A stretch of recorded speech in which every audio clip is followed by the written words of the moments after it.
Kizazi cha sasa wengi akili zao ni mgando. Tunaanza kitaaluma. Hauwezi kupata elimu ikiwa akili haiko sawa sawa. Serikali tusaidie. Wengine watoto zenu wanasoma international school.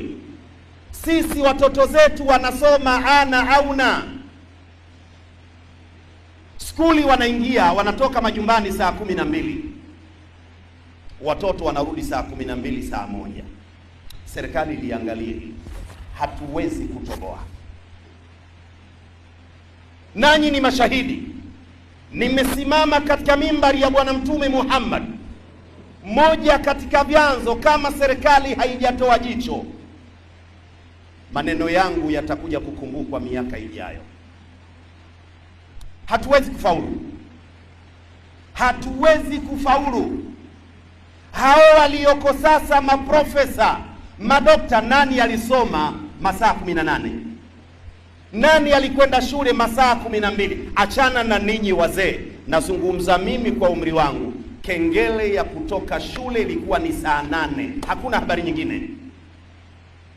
Inapigwa kengele skuli, sasa mwisho wa masomo, tunarudi nyumbani. Serikali imefanya kazi yake, na wazazi na viongozi wa dini wanakwenda kufanya kazi yao. Mtoto atapumzika saa 9, saa 10 anakwenda madrasa. Anapewa elimu ya dini, anafinyangwa sasa kimaadili.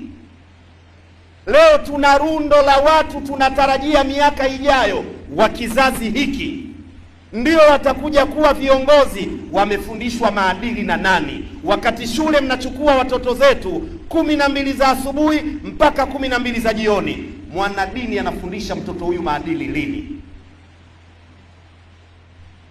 Matokeo yake tumedhihirisha, tumejazana rundo la mafisadi serikalini.